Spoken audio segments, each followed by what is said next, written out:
स्वागत है आप सभी का मेरी YouTube channel stock market helper में। आज हम बात करने वाले हैं Hathway cable and Datacom limited के बारे में।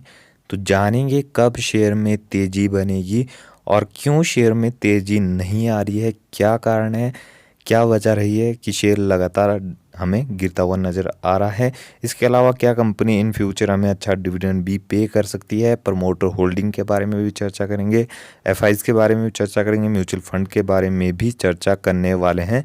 इसके अलावा फ्यूचर क्या रहने वाला है कंपनी का, वो भी मैं आपको बताने वाला हूँ आज की वीडियो में। उससे पहले अगर आपने चैनल सब्सक्राइब नहीं किया है तो प्लीज़ चैनल को ज़रूर सब्सक्राइब कर लीजिए, क्योंकि मैं डेली स्टॉक मार्केट से रिलेटेड अपडेट्स इस चैनल पे डालता रहता हूँ, आप सभी को अपडेट्स बताते रहता हूँ। तो चलिए शुरुआत करेंगे 1 ईयर के चार्ट पैटर्न के साथ। तो 1 ईयर में आप देखोगे वॉलीटिलिटी देखने को मिल रही है हमें शेयर में, बहुत ही भयंकर वॉलीटिलिटी देखा जाए तो कहीं ना कहीं जब तेज़ी आएगी तो बहुत ही भयंकर तेज़ी आती है, और जब गिरावट आती है तो बहुत ही बड़ी मैसिव गिरावट हमें शेयर में देखने को मिल जाती है।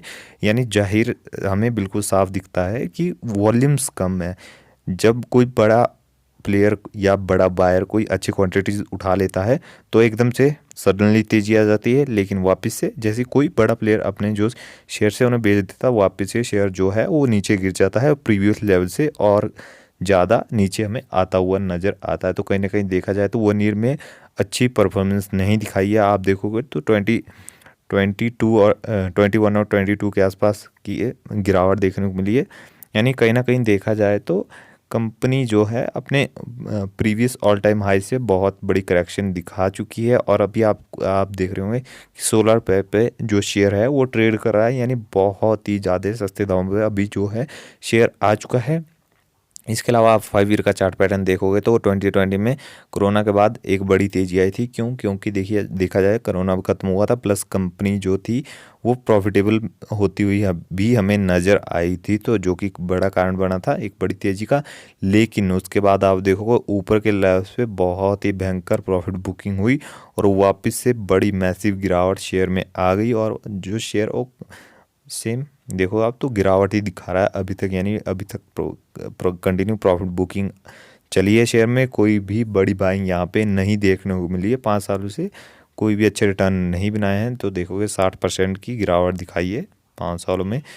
तो ये 1 साल भी कुछ अच्छा नहीं रहा, 5 साल भी। और मैक्स चार्टर पैटर्न भी देखोगे तो वहाँ पर भी हमें जान नज़र नहीं आ रही है। 61% ज़्यादा के नेगेटिव रिटर्न है, जो कि ऑल टाइम हाई से लगभग आप मान के चलोगे 80 और 85% के नेगेटिव रिटर्न है। तो कहीं ना कहीं वेल्थ डिस्ट्रॉय इसने कर दी है, लेकिन इसका मतलब ये नहीं है कि फ्यूचर में भी स्टॉक अच्छा नहीं कर सकता। देखा जाए तो कहीं ना कहीं जियो के साथ जुड़ी हुई कंपनी है। जियो यानी मुकेश अंबानी, यानी देखा जाए तो बहुत बड़े ग्रुप के साथ एक कनेक्शन इस कंपनी का हमें देखने को मिल रहा है। जब देखा जाए मुकेश अंबानी जी ने इस कंपनी का एक्वायर किया था तो उन्होंने जो पेमेंट की थी 30 रुपये पर शेयर के हिसाब से कंपनी के शेयर को खरीदा था। यानी देखा जाए जहाँ पे उन्होंने खरीदा था वहाँ से भी 50% हमें डिस्काउंटेड प्राइस पे जो शेयर देखने को मिल रहा है, जो कि पॉजिटिव पॉइंट निकल के आता है। तो चलिए आगे बढ़ेंगे। अब देखोगे आप मार्केट कैपिटलाइजेशन, तो आप देखोगे लगभग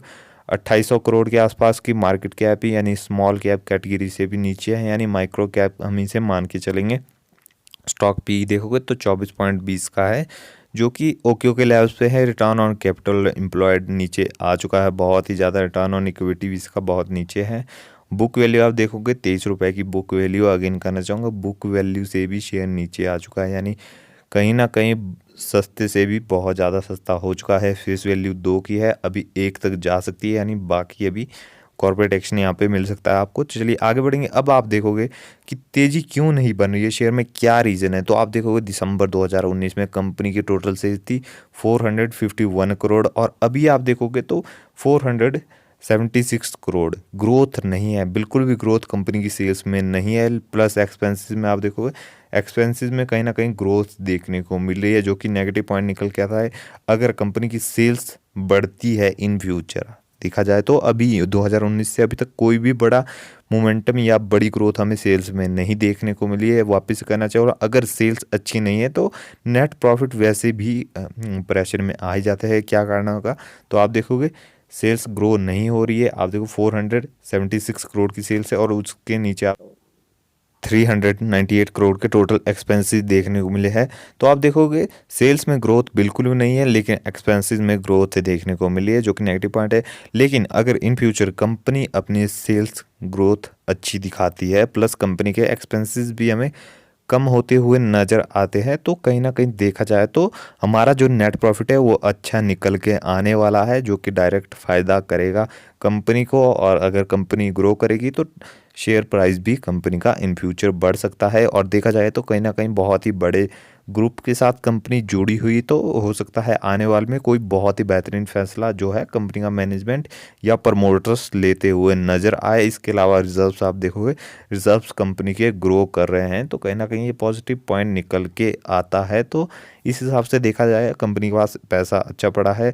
डेट देखोगे, डेट जीरो है, जिसे हम बोरोइंग्स भी कहते हैं या लोन भी कहते हैं। तो देखा जाए तो डेट जीरो है कंपनी के ऊपर, तो कहीं ना कहीं ये भी एक पॉजिटिव पॉइंट निकल के आता है, जो कि आप देखोगे तो फ्यूचर यहीं से कंपनी का थोड़ा हमें देखने को मिल जाता है, क्योंकि डेट नहीं है कंपनी के ऊपर, ज़्यादा बर्डन बिल्कुल भी नहीं देखने को मिला। इसके अलावा प्रमोटर होल्डिंग देखोगे तो कहीं ना कहीं आप देखोगे तो 75 है, और उसके नीचे देखा जाए तो जो एफआईजी यानी फॉरेन इन्वेस्टर है वो थोड़ी सी सेलिंग करते हुए नज़र आ रहे हैं। उसके नीचे आप देखोगे डीआईज ने भी सेलिंग की है। और जो देखा जाए तो पब्लिक के पास जो जितनी भी सेलिंग करके आया है वो पब्लिक को यानी ओपन मार्केट में सेलिंग की गई है, और जो कि सीधा पब्लिक ने खरीदा है। देखा जाए शेयर होल्डिंग पैटर्न भी हमें ओके ओके टाइप का देखने को मिल रहा है, कोई भी एक्साइटमेंट यहाँ पे नहीं है बाइंग की तरफ, कोई भी एफआईज और डीआईज की तरफ से हमें नहीं देखने को मिली है। इसके अलावा देखा जाए कंपनी ग्रो कर सकती है अगर इन फ्यूचर जियो के साथ इसे मर्ज कर दिया जाता है, तो ये भी हमें एक पॉजिटिव पॉइंट मान के चलना चाहिए। देखा जाए तो जियो के साथ भी इसे मर्ज किया जा सकता है, लेकिन ये कोई कन्फर्म बात नहीं है। इसके अलावा डिस्क्लेमर भी देना चाहूँगा, ये वीडियो सिर्फ नॉलेज पर्पज़ के लिए है, कोई भी बाइंग या सेलिंग या इंट्राडे की रिकमेंडेशन यहाँ पे बिल्कुल भी नहीं दी जाती। देखा जाए तो ग्रो करने के बहुत ज़्यादा चांसेस है। अभी शेयर जो मिल रहा है हमें डिस्काउंटेड प्राइस पे मिल रहा है, कहीं ना कहीं कंपनी कैपेक्स भी करती हुई हमें नज़र आ रही है, जो कि देखा जाए कंपनी ग्रो कर सकती है। बहुत ज़्यादा चांसेस है ग्रो करने के, या जियो के साथ मर्ज होने के भी बहुत ज़्यादा चांसेस है कंपनी के। लॉन्ग टर्म के लिए कंपनी अच्छी है, लेकिन चार्ट पैटर्न देखा जाए तो कुछ खास नहीं करके दिखाया है।